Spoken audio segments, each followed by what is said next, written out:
Okay, guys, we're back. Our 2023 real estate market forecast. We have Art Carter back in studio. Art was not able to make our live event, which is going to be happening on March 15th at the Fox Theater. Hopefully we will see all you there. Art had a conflict, so we're back in studio. Welcome. Thank you for having me again. Well, by the way, let's put a date on this. Today is February 21st, yes. So we're about 3 weeks away from our event. We are going to be posting this video here on our social media and stuff here prior to the forecast. So at any rate, welcome back, buddy. Thank you for having me. It's been a year. Always a joy. Always a joy. Well, thank you. Well, you come back. Yeah. You know you don't have to. No, well, you know, I do enjoy sitting down and talking to you. It's a very natural conversation, and I think we get a lot out of it. Well, good. Well, I'm glad you call it a conversation, because I catch some flack that sometimes my interview style is more of a conversation. Someone might even say monologue, so I'm going to try to make this more. I went back and I replayed our interview. I thought it was very conversational. For those you critics out there that say, hey, you know, you don't know how to interview, I'm doing the best I can. I'm a real estate broker. I'm not a TV personality. So at any rate, we're back. So here we are, February 2023. It's been a year since we did our last video. For those of you that want to go back and kind of compare and contrast some of the predictions, not that I don't think we really made any prediction, at least you didn't necessarily, but there are a couple things I want to touch on from the economist side of our forecast, that some predictions made, some predictions missed. I don't know that anybody can be held too accountable for what's happened in the last year. Kind of crazy period. But let's jump in. So again, just to set the stage on our forecast, we do kind of two things with our real estate market forecast. We do the economic side. So this year we have Chris Thornburg returning with UCR, our partner in this year's forecast, along with Manford Kyle, with Claremont McKenna, and several others. And then we do the industry side.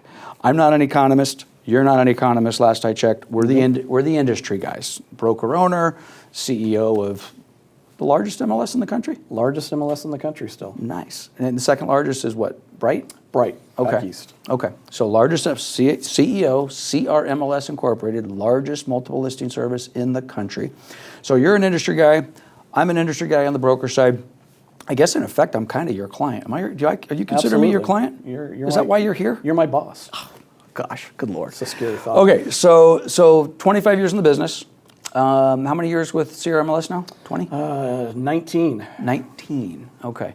And still going? Still going, yeah. And I saw you speak at the California Association of Realtors conference a week or so ago. Maybe we'll touch on some of that stuff, but I thought it was interesting how you, I don't want to put words in your mouth, do you feel the need to reposition CRMLS from less of a traditional MLS provider into something else? Not something else, but really doubling down on some of the elements of the real estate industry that I think are going to be important in the future. Nobody really knows how all of this stuff is going to play out. I'm a real big fan, and I mentioned it in the speech, of scenario planning. And you know, there's so many different scenarios floating around out there. It's very, very difficult to get your arms around where everything could go. And all I can do within the CRMLS platform is to make sure that we maintain a platform for brokers and agents to rely upon, and I think we're doing that. So that we're still in business a year from now. So you had touched on, and if you were going a different direction, then let's go that direction. But who knows what the future holds? A lot of different scenarios. Some of that has to do with, I believe when we spoke last year, 7 lawsuits pending. Are there still 7 lawsuits that are, and I know you can't talk about everything. Oops, I'm going crazy with my clicker. Just ignore that. So where are we with those 7 suits to the degree that you could talk about them? So to the national level, the National Association of Realtors has been sued, I believe, 13 times now. Oh. And a lot of those, the 7 lawsuits really had to do with the commission lawsuits, whether or not, you know, the sellers have been overpaying or whether or not the buyers have been overpaying.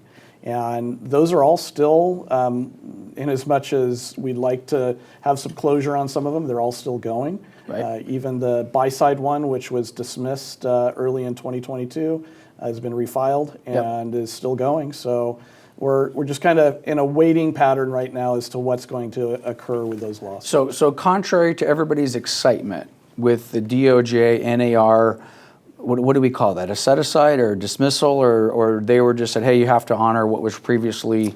Yeah, the good news is that NAR basically won a very important battle with the Department of Justice. Right. And the Department of Justice, in NAR's mind, had reneged on a consent decree that they'd entered into with the Department of Justice in 2019. Yep. And the court agreed with them. Obviously, the Department of Justice has the right to appeal that decision, right. And it remains to be seen if they do that or not as of this date. It may be, I think that the timer is running out by the time your conference is going to occur. Meaning what? In the next 3 weeks, They potentially, I think, I'm not really sure on the dates, but they may have to make a decision whether or not they're going to appeal. Whether to appeal. Exactly. So maybe by then we'll know. But that's separate and distinct from these other lawsuits that are rolling around. Yeah, it really has nothing to do with it. Right. And in as much as NAR did win that important battle, yep. It really doesn't have anything to do with the commission lawsuits that right. are floating around out right. there. And those are the ones in theory that you're making sure that CRMLS is prepared to deal yes. with whatever may or may not come out of those. Correct. Understood. And generally, and again, this audience here, guys, this is where if you're a buyer or a seller or a landlord or a tenant, or if you're here to see the economic side, our target audience for the most part right now is the real estate agents that are, are members of the CRMLS service, that work at Coldwell Banker and the other companies. And do you think that the average agent has any clue as to what could be happening here? No, I think a lot of the industry insiders have an idea, but the biggest thing that we're trying to do, and I take some flack for doing it, but right. I'm not going to apologize for educating people right. about That's why what's you're going here. on. Yeah, right? What's going on out there, and I'm not making any predictions that XYZ is going to occur definitively. But XYZ could occur, and right. as I talked about, from a scenario planning standpoint, we've got to be ready for it. Right. Because the closest case to being heard is the Sitzer-Burnett case, which is the Missouri case, and right now it's tracking towards a September trial date. The judge has made some very curious decisions in regards to the type of antitrust law that'll be applied to this case. And we'll see where NAR comes out, right. In regards to that. It is a jury trial. It is not something where a judge is going to sit on it for 6 months making a decision. Right. The jury is going to decide. They're going to raise their hands and say, "This is what we decide," and we'll know. The fate is in a jury of our peers. Well, I wonder if they're going to differentiate between buyers of real estate and sellers of real estate that sit on that jury. Well, tongue in cheek. I'm pretty sure that there's probably not going to be a whole lot of brokers and agents on that jury. Probably so. So it'll be a jury of the plaintiff's peers. That's right. what it appears to be. Be interesting. So, and again, I honestly, Art, thank you for coming. Oh. But I truly believe when I said, let me get Art out here again, I thought, kind of just to piggyback on what we just said, I don't believe the majority of agents realize what's going on. I'm not sure I completely understood what was going on until you and I spoke a year ago. Mm-hmm. And even then, you kind of get complacent, everything going on, there's other people who worry about that. I've raised this to my agents multiple times. I have 200 agents. I think if you surveyed them, there might be 3 of them that really have an understanding and follow what's happening. So when I say, hey, Art, would you come back out? Honestly, I'm thinking, yeah, he's going to want to come back out because you've been screaming this message from the rooftop. And again, in theory, we're going to have a decent audience for you to kind of continue to communicate what's going on with this. So, but the gist of it is buyer compensation, seller's compensation, how that gets chopped up. Is it being done in a manner that's fair to the consumer? And obviously, the suits in effect allege that it's not. And so I believe if I had your quote, so I hate to do this to you because people say, I said that, I didn't say that. I believe last year you said that the DOJ, and I know this is different, is looking for a reset of how our business is kind of done in relation to compensation. Is that kind of what would happen if these suits have success? If they have success, absolutely. I think you need to recognize that whether or not it is the buyers asserting that they're overpaying or the sellers asserting that they're overpaying, what they really want to see out of the real estate industry is that the connection in between a buyer's agent commission and a seller's agent commission gets separated. Separated out. Yeah. Correct. So the buyer's agent is going to get paid by the buyer, and the seller's agent is going to get paid by the seller. Right, which is not a new concept. No. It's just been difficult in practice to actually make that work. And what the stumbling block on that is, I'm certain some people would say, well, the stumbling block is the real estate industry. It's the agents. They just don't want to do it. we touched on that last year. Yes, we did. And I don't really believe that's as much the case as just the buyer consumer sits back and says, okay, well, this sounds good. I'm all for transparency, and I want to know exactly how we're getting compensated. But then when it truly comes down to actually we've been doing it the way we've been doing it for so long, and it seems to have worked. Maybe that's self-serving. But the gist of it would decouple that. And buyers, brokers, we got to come up with an agreement on how that's going to happen. And the selling agents, listing agents, they do the exact same thing, and it's separated. And is that an oversimplification, or is that really what's happening? But there's a lot of dominoes that get set off once you tip that first one, where there's Right. a separation in between the two. When you walk into a potential sale on behalf of your buyer, knowing that there's not this offer of compensation in the multiple listing service that you can rely on, you got to make sure that you've got a legal environment in which you're tied to that buyer. You have Right. an environment in Buyer which, broker agreement, exactly, et cetera. and Yep. the buyer has negotiated what your fee is going to be, and there are a number of different ways that it could roll downhill. But I just think that agents just really need to get their minds around the fact that this relationship especially in between buyers and their agents, needs to change if Right. these lawsuits become Right. effective. I'll tell you, I don't know how it works. I've spent a lot of time looking at it. I mean, I know how it works. In concept, I understand exactly how it works.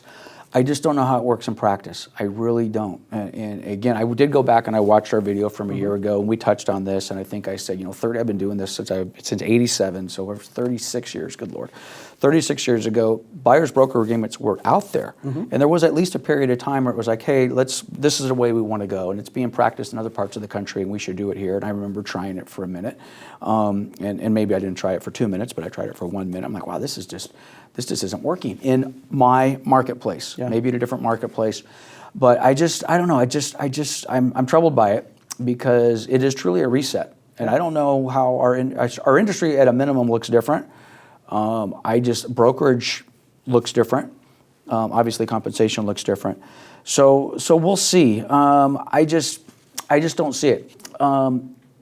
And again, Art and I did very little preparation other than we know each other, and you're a smart guy. We talked for, a couple of minutes before we sat down. So this is a little bit of a curveball. So if we're not ready for it, we'll just pass on it. California Association of Realtors amended the purchase contract. Yes, they did. In December. And I can't remember exactly what paragraph it is, but they've inserted paragraph C3B. I probably should have made a slide for you. 19, if I remember correctly. Okay, so you know what I'm referring to. Yes. And in effect, there's a checkbox in there. Yep. And I'm the buyer's agent. I'm representing Adam.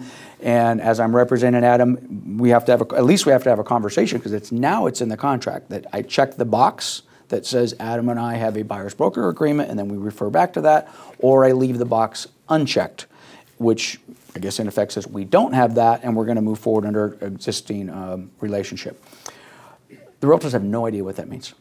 No, and None. I think part of the problem that we face with this is I think when CAR put those forms out and the changes in the forms, and it's not just the RPA, it's some underlying forms, the seller's payment to buyer's broker, the SPDB, Yep. The ABCD, which is where you're disclosing to all of your clients what the selling office compensation was in the multiple listing For service. individual properties, Yeah. isn't that fun? Yeah, Yes. absolutely. Right. Well, hopefully we've made it a little bit easier on you guys because there's a form within the MLS so you can just print all that stuff out. Oh, I didn't know that. Yeah. Oh, okay. So yeah, we got you. So we select the properties we're showing, and then there's a form that goes with it that says, it's "Oh just boy, a one-liner with the. Great! I'm so excited." It stops you from having to fill out that the whole Understood. entire form. Okay. But all of that being said, I think CAR had an assumption because the Burnett case, they were trying to be prepared for a court trial date in February. Yep. And because of February, we're in February. yeah, it actually would have been. It actually probably would have been over by the end of February. Okay. And whatever decision out of the judge, basically he's got an injunction on his docket part of this case, which prohibits NAR from requiring commissions in the multiple listing service nationwide. Right. So even though it's a Missouri case, we would be affected by it. Right. All of that being said, CAR I think was trying to get out in front of everything, but the difficulty is they moved the trial date back because of an appellate court issue Okay. and it's now in September. Right. And so now you have 9-10 months of this new form out there. Right. I'm hearing left and right that agents are checking boxes that They're checking they don't know what it means, and Correct. they don't know that there's an underlying form that you got to fill out. They Correct. don't understand all of these different elements. Right. So, it's hard. It's hard to be prepared. At the same time, it's hard to communicate something that may not Right. ever be there. But the changes to the forms have been made. Right. It's there. They're there. Okay, Yes. so boots on the ground. When those forms came out, and again, this was part of my frustration with being disconnected from CAR, not being quite in the know. Now I'm back in, and I'm kind of more in the know. But when those forms came out, I immediately looked at that. Shame on me, but I don't think I'm unusual. Actually, I do think I'm unusual. As much as I wasn't as up to speed on what that was, I think I'm more up to speed than your average broker owner in my shoes. And I looked at that paragraph, and I immediately called Mark Dowling. By the way, Mark will be speaking at our conference here on March 15th. And Mark and I put our heads together and said basically exactly what you just said. And we're in preparation. But this is my question for you. And if it's not fair, then let's just pass it. We put it in the contract. Mm-hmm. It almost seems as though by putting it in the contract, whether that was I don't know if that was a close decision or not, but at the end of the day, the majority of people within CAR and legal team said, let's put it in the contract. Doesn't that almost kind of like by default say this is the direction we're going? We're going to be used. It seems like if I'm on the other side of any of these cases, all I got to do is point to the contract now and says, guess what? These guys are already ready to do this anyway. Not only are they ready to do it, they've done it. No? Not being involved in those discussions at the legal level at CAR, I don't know that I'd have an answer for that. Yeah. So I just know that, I'm a one-trick pony on this one. Right. I know what's going on, and I just want people to lift their heads up and say, be aware of it. And be aware of it, Yeah. because it could have dramatic changes to the way that you conduct business. Well, so at a minimum, irrespective of which way these cases go, it's in the form. I would imagine it's not coming out of the form. Maybe it is. Maybe there's discussion to pull it up, but it's there. Yeah. So those discussions are going to be had, which again is not a bad thing. I'm not against it being in the form. The challenge I have with it being in the form is it's now in the form, and I think the vast majority of brokers, owners, and agents were kind of like, what is this? And in fairness to CAR and the legal team, because I'm in the same boat, we can educate, hey, there's a trough of water, come on over here, let's drink, and we're dragging them and they're not coming. But now it's in the form, and it's being misused every single day. So I guess we'll see what happens with that. I mean,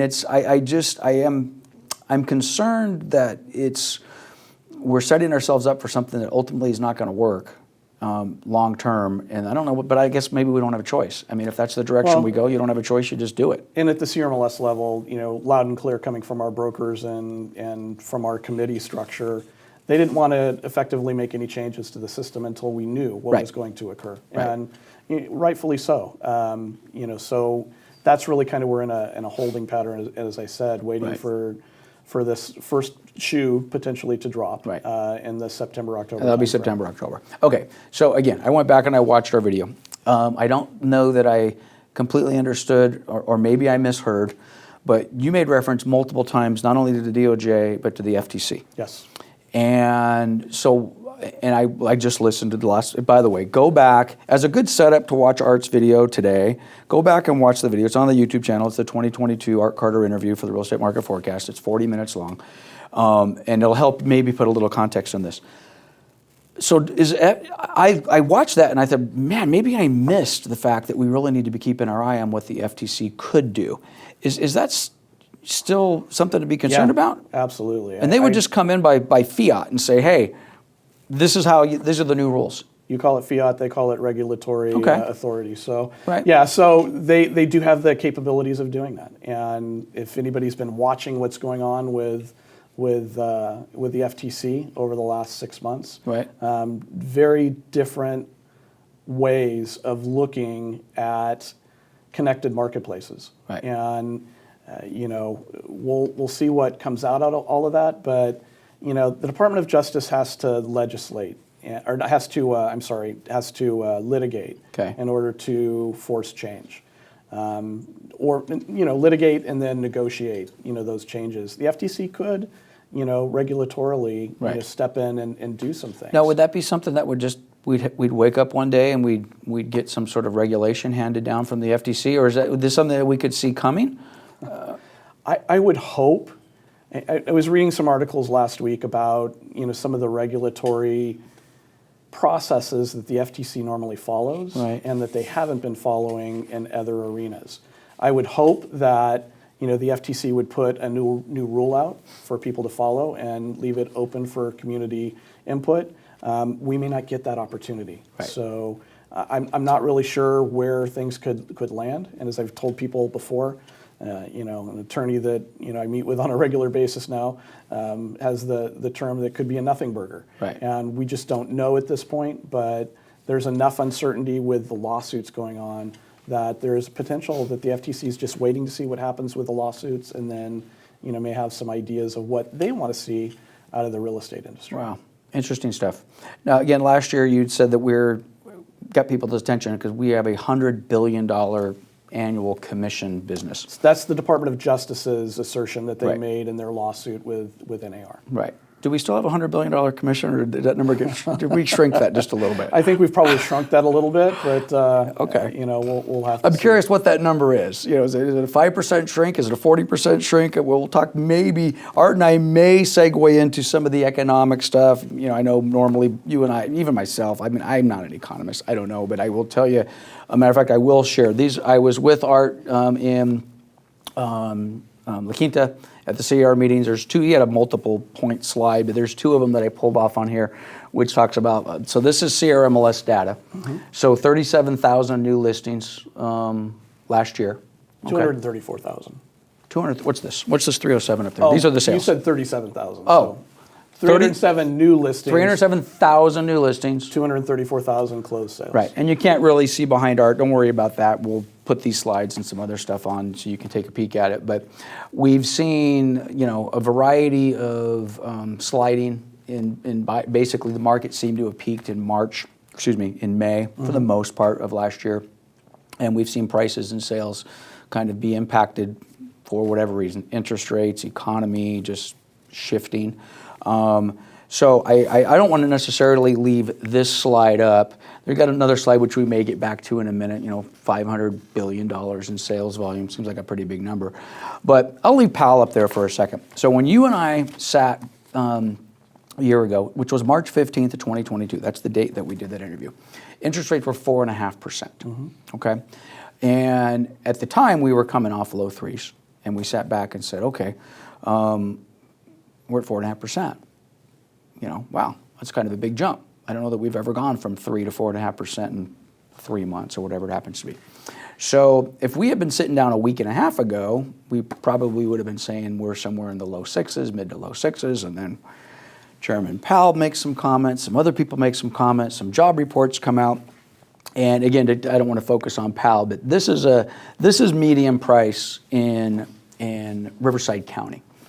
And basically, year-to-date 2022, we saw a 2.7% drop. And this is CRMLS data compiled by Brokermetrics. So median, so we can argue whether it should be medium or average. But anyway, let's just say we lost a little bit. So what does that do, or does it do anything? Does the change in volume have any impact on how you operate, whether it's price? And again, this is price. This is the volume numbers coming up in a minute. But what is the decrease in sales volume in 2022? 40%? Does that sound right? Yeah, somewhere in that range. Okay. So which brings me back to this $100 billion in commission. So, I mean, I know the math doesn't work exactly this way, but if we had $100 billion in commission and we did 40% less, okay, do we now have $60 billion in commissions? And does any of it matter? I'm not even sure if I even have a question in here, but I know you track this stuff. So where I was going with this, CAR came out for 2022 and said, I think this was Jordan's forecast. It might have been Jordan Levine's first forecast for CAR, and said for 2022, we're going to see a 5% increase in property values and a 5% decrease in volume. Now, again, granted, that was early on in 2022. Nobody forecasted a decrease in property values that I'm aware of, and certainly nobody forecast a 40% drop in unit sales in 2022. I didn't. Chris Thornburg didn't. Anybody who came to our forecast didn't. Any comment on that? I know we're in the economic side. You're not an economist, but what's going on out there? I think we talked about this last year or one of the years prior to that. Is this marketplace in California is just a little weird. Yeah.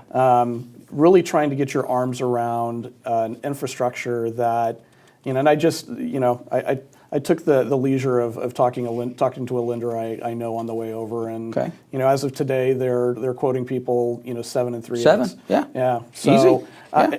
It's been a rough week. And you've seen my slides on with the offer management platform that we have. We can actually track and see people dropping out of the marketplace when we see those through the offer management side. Yeah. Okay. So it's easy to track those things from that standpoint, and it does have a dramatic effect. Right. And who knows? I mean, if you listen to some of these fringe economists and talking about the disco era, and are we headed back there to where Volcker had to take interest rates to 19%? God, I hope not. Right. But I'm not saying in any way that that's going to occur, but there's been some very big swings given the inflation numbers that we've seen in the past. So, right. What effect does all of this have on the marketplace? At the time that there's this increasing pressure on your pocketbook, and costs are increasing to market properties at the same time. Yep. At the same time, you've got governmental pressure in changing the way that you guys get paid. It's an imperfect storm, and right. That given what we know about the marketplace in California is that yes, the economy is arguably, in a recession or not in a recession. Throw all of that stuff out. They're just not building new houses enough. Right. Even I was watching or actually reading about net migration and numbers out of California, and we lost 510,000 people right. since the start of the pandemic in California. True numbers. But the problem is that there's still an underlying demand that's not being met by new housing right. builds. And we've been talking about that for years. Yeah, and I mean, forever. It's just a weird mix for a marketplace to really try to get your arms around. I feel sorry for the economists, because I think at the end of the day they're probably just throwing darts at a board. I think you might be right. And don't feel bad for them, because when these, Chris and Manfred and all these guys, they go out there, and times like this, they love it because they're in demand. Everybody wants to know what they think. So interestingly enough, and I'll give you a little bit of a prequel to Chris Thornburg basically is saying, hey, everyone just needs to calm down. We are not going to see a recession this year. There's a lot of money out there. The economy is good. Unemployment is as low as it's ever been. We might have a crisis of confidence at different points in time. He's still a big proponent of there's just a lot of miserableism out there. We as a country just tend to want to just cry and whine. And then he's also a proponent of we have built a narrative. Whoever is building that narrative, and the narrative is, hey, things are this way, and in fact bad, therefore we as consumers respond accordingly. But he's not calling for a recession. And having said that, the Claremont McKenna College forecast guys are. And they're both going to be speaking on March 15th. And so we'll do a little bit of mud wrestling here, and we'll see who's right. The crazy part is I'm almost rooting for a recession. Because it seems as though whenever we have any little bit of good news or anything that comes out that's not recessionary, the economy is okay and unemployment is down, it's getting back to Volcker, getting back to Chairman Powell. It's like, well, we have to battle this. We have to do everything we got to do to battle it, which frankly is what's happened in the last 2 weeks. Yeah. Is we were all kind of feeling, hey, we might have gotten through the bottom of this. Inflation's in check. Everything is good. The January numbers, by the way, the numbers I looked at for January, I felt really good. I'm like, okay, buyers have returned. Prices are flat based upon what I was looking at in the markets I was looking at, which is LA, Riverside, San Bernardino County. And I'm like, okay, well, wow, look at this. We're going to put together, and then we get, Powell comes out, does whatever he did, quarter point raise, and then those job numbers came out. And now for the last 2 weeks, it's been the economy's too hot. We're hell-bent on raising interest rates. And we were, 2 weeks ago, that same lender probably would have quoted at least a point less. Yeah. At least a point less. So now here we are, 7 3/8?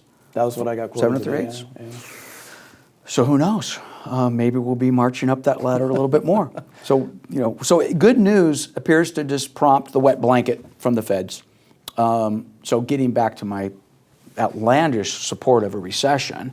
So now, Claremont McKenna comes out and calls for a recession. I'm like, okay, great. You can't do it fast enough. Just bring it on so everyone just can calm down. We can check the box and maybe we can keep interest rates, I don't know, in the sixes? I don't know. And I mentioned it, in my speech in Indian Wells that, per our stats, about 60% of the agents that are subscribing to CRMLS for services right now have never been through a down market. Right. And you've been doing this long time. A very, very long time. And it was a little joke, sorry. No. Well, hey, dude, not much longer than you. I mean, yeah, true. True. But there's money to be made, in no matter what market you're presented with. Right. Smart people figure out how to market themselves, how to market properties in every market. Yeah, I mean, in 1981, when interest rates were 15 to 20%, there was still a real estate market. It wasn't like people just quit buying and selling homes. Right. It still occurred. Right. People got creative. People got creative with sellers holding back financing on the property. There's just all sorts of ways. You're just gonna tap dance a little bit harder. And it's always going to be that way. Yeah. Whether it's a foreclosure market, which nobody's predicting a foreclosure market. We've got too much damn equity to have a foreclosure market. We'd have to really see some stuff. I don't know, maybe we'll see some short sales. I will have a couple foreclosures here and there. I was talking to Mike Novak-Smith, and Mike's a big REO guy. If you know Mike, you probably know him as an REO guy. And he was comparing the market that he thinks we're in and that we're heading to an early 1990s market, a 92, 93, 94, which, by the way, if you lived through that market, that was kind of my first introduction to any sort of a downturn in a market. I got my license when I was 87, and I was doing very well, and then 92 came, and I'm like, wow, what's this? Well, I was fortunate enough to be in the right place at the right time and worked hard to pick up Fannie Mae and some other REO accounts, and frankly, some of the best years financially that I ever had in an otherwise horrible market. But compared to 2007, 8, 9, 10, 1992 was a cakewalk. But that's what he seems to do. But I agree with that. So getting back to your 60% of your current members have never seen a market like this. But at the same time, 50% of your members close 0 to 1 transactions a year. So you go back to that one slide. I have 110,000 members, and we closed within the CRMLS system about 234,000 sales. So let's go to this slide.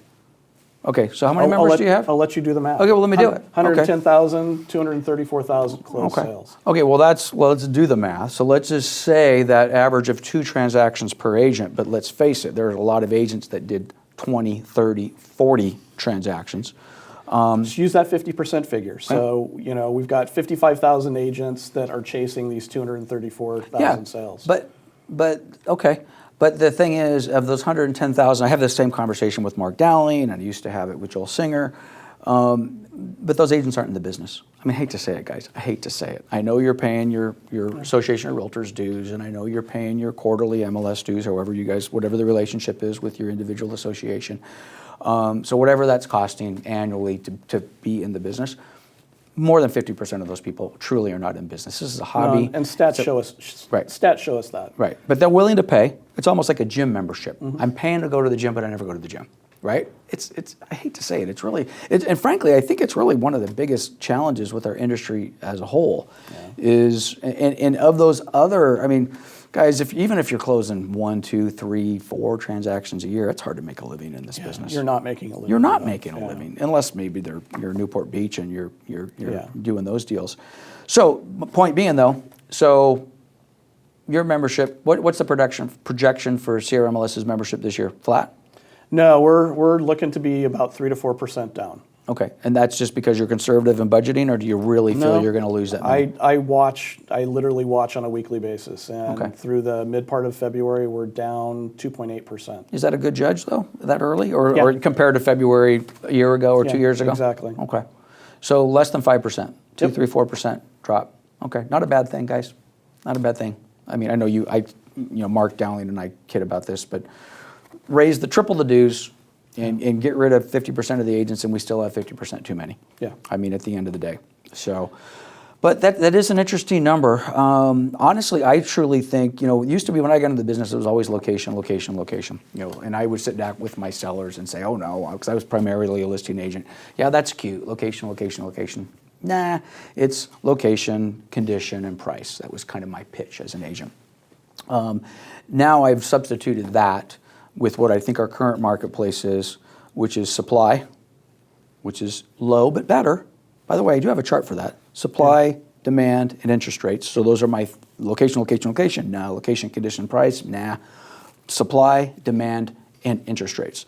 So getting back, there's another chart that I told her I probably wasn't going to bring these up. This is Riverside County. These are the prices. We'll get past that. So this should be my supply and demand. So the red bars are supply, okay? And I know it's a little bit, you have to wrench your neck to look at it. Our supply is down, but it's up from a year ago. Yeah. And it's up from 2 years ago. And so it's like, okay, so we have some people in there. So that argument that says nobody's going to sell their house because they all have 3% interest rates, I do think there's some truth to that. But people are putting their house on the market. So, and then the demand, which quite honestly brings me to my interest rate point. It's like, okay, well, I just think this entire year has everything to do with interest rates. Yeah. It's all interest rates.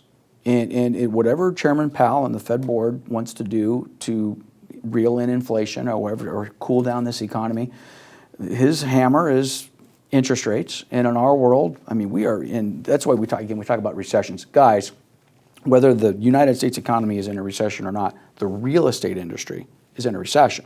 I mean, period. Yeah. I mean, we're 40% fewer sales, anywhere from 2 to 3 to 4% drop in price January to January or January to December 2022, anywhere from 8 to 15% drop from peak price, let's call it May, till now. Most real estate markets, well, Riverside, heck, this is Riverside County. So this is Riverside County. Peak May, this was as of January, that says 8.8% drop in median price since that. That seems recessionary to me.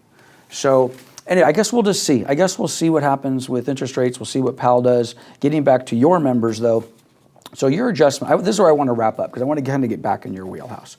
So we'll leave the economist stuff to the economist. I enjoy talking about this, especially with non-economists, because we're boots on the ground. Yeah. I mean, I love Chris Thornburg. He's a great guy, but sometimes I periodically will chat with him. I'm like, he's too removed from boots on the ground. I mean, I'm boots on, he's looking at charts, national stuff and big macro stuff. I'm like, well, let me tell you what's happening here. What's happening to these interest rates, our demand is going up and down, leftwards and sideways.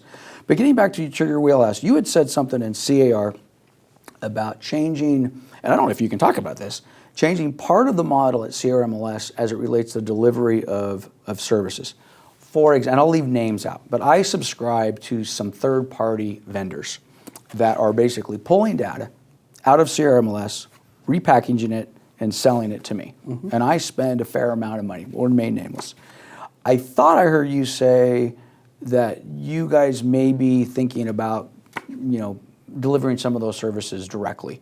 Is that a real thing, or what does that look like? Yes and no. I think really what CRMLS wants to encompass is being something that I think you as a broker really need, which is a source of truth about properties that exist within our footprint.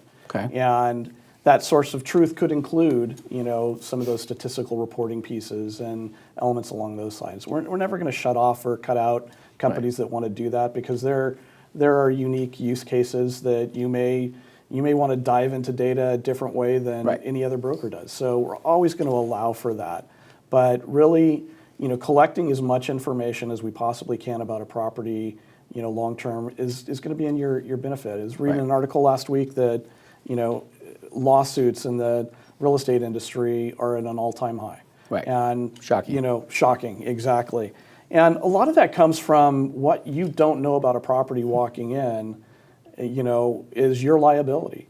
And anything that we can do at the MLS level to collect all that information and make sure. But how would you do that? So let's, for example, and this may make people uncomfortable. Right. But I think I'm already uncomfortable. Let me brace myself. People would just embrace kind of what it is that we're talking about. But I think any disclosure that's ever been filled out by a seller on a property should be appended to the property record. So a TDS.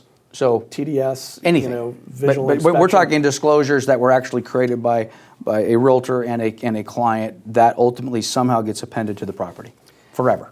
every home inspection Okay. should be appended to a How do you property. do that though? Is that just something that you just, I mean, You that gotta data get- is there. Yeah, well, the data is being held by private companies, and so you got to get their interest. There's got to be some level of you've got to provide some value back to them in order. So for you them to mean, provide. with remain nameless, so a transaction management software company that we use, a lot of other people use, all those disclosures, all that contract data is there. So there'd be some sort of relationship where that documentation would ultimately flow back in, Yeah. and all that stuff would be Yeah. there. The appraisal information would be there, so Yeah. you know exactly what it is that you're dealing with. Right. You know, photos and condition of a property 10 years ago. Right. May have been spackled over, to a certain extent. So, Right. Obviously, we've got to walk hand in hand with our brokerage community to where they feel comfortable. I think with I this think stuff, generally but- they would. I think some of the contractual stuff I think could give people, some brokers, some heartburn. Just says, hey, Yeah, and we're not really talking about contract terms or things along those lines, but pure disclosures. But if there's been disclosures made on a property, that really should be appended to where you could look it up. And maybe only for, obviously we're not going to display that out to the consumer side, but for brokers, walking into a property to do a listing presentation, you should have as much information about. so that why would you property not walking. why would you not put it out to the public? I assumed that you would. Well, I start talking about disclosing things to the public outside of the brokerage's capability to disclose it to the public. Right. That's where I said we're going to walk hand in hand with people. Would be interesting. I mean, I do a lot of training in my office, and we talk about termite reports or whatever it happens to be, and then you got a termite report that's calling out something, and the seller says I want to get a second bid, and they get a second bid, and the second bid's higher than the first bid, and then all of a sudden, well, what happened to that second bid? Well, where it should go is it should be appended to the property. Yeah. I don't know how you regulate that. I don't know how you get all that stuff in there. You obviously get bad actors in every market. But I do like it. I do like that. It almost in some ways, would it just be that, or would it be like public records as well? Like RPR has a lot of like. So we're already consuming the whole entire state of California Right. for a presentation layer that we're going to give to you guys, which includes all the mortgage information, all the stuff you're getting out of realist tax right now. We're consuming all of that stuff. We'll be displaying it for you guys alongside of. It's what's called a property-centric model. Right. And so you're not going into the MLS just to search for, what listings are active or closed or whatever. Right. You're going to have the whole entire property database all across the whole entire state of California with all this information appended. So to it. without naming names, because I subscribe to several of these, and I don't want to, I don't want to put anybody on blast, especially I want to make sure I understand it. So there are services out there, for example, that you can subscribe to that says, I'm wholly, maybe I think there's going to be a foreclosure boom, or I want to focus on short sales, and I solely want to focus on NODs and all that sort of stuff and what's going on. So your compilation of this data, in effect, could offer similar data that what's being offered by some of the, because all they're doing is they're compiling public records, or they're just putting it in long term, but they're also doing some forward thinking stuff. Okay. The good ones are looking at social media. That's the really scary thing to me is Social that media? Yeah. If it is publicly available, these Okay. companies are consuming that data, and they could tell you, who is potentially going to sell based off of algorithms that are running through. Okay, no, understood. That's a lot of what they're doing. I don't know that we're going to necessarily go to that level, but Right. the actual physical facts of a property, that are, from past transactions or from, public record data, absolutely will be included in the. So they're using the AI to say, hey, I posted something about which might indicate I'm having trouble, I'm going to get a divorce, and I want to, whatever. As opposed to, I posted a picture of, oh my gosh, my bathroom toilet just overflowed, and all of a sudden, now I've got a disclosure issue because I've got a water problem. Yeah. So they're more predictive sellers or Exactly. buyers in that particular. Exactly. Interesting. They're doing buyer predictions as well. Okay. Well, Art, there's a lot of stuff going on. Yeah, So we didn't even scratch the surface. Oh, of all this well, stuff let's go. We got another 45 minutes. We'll keep on rolling here. Well, we did talk about the lawsuit stuff, which I think we need to get updated on. We got a little bit into what's going on, because I know a lot of our audience truly doesn't care about this stuff. Yeah, I yeah. love this stuff. This, to me, this is the industry side. This is the stuff I'll talk about with Mark Dowling and a few others. We could, again, I could go on for hours. But the industry is in a I have a quote, and you kind of used this. I don't know I don't know who you stole this from. I'm attributing this to you. I wrote down a quote from last year's thing. Where did I put it? And this was, I think, in the context of property values and what was, 20% appreciation first year of COVID, 2020, 20% appreciation, 2021. We just kind of looked at a number which was flat to down. But you said something to the effect that it's like a hippo on a skateboard going downhill. Is that you, or did you? I probably came out of my twisted psyche I somehow. love it. I love it. And I believe the context of that was basically just the market. How do we wrap our heads around where we've been? It's unsustainable, ridiculous appreciation. Well, and I guess we've addressed that. For better or worse, as painful it's been, 2023 or 2022 anyway addressed a lot of that, 40% appreciation. But just as an industry, as someone sitting in your chair, do you kind of feel like that hippo on a skateboard? Maybe not going downhill, but you just kind of like, geez, how do I steer this thing? It just seems like there's so much going on. There is, but I think that,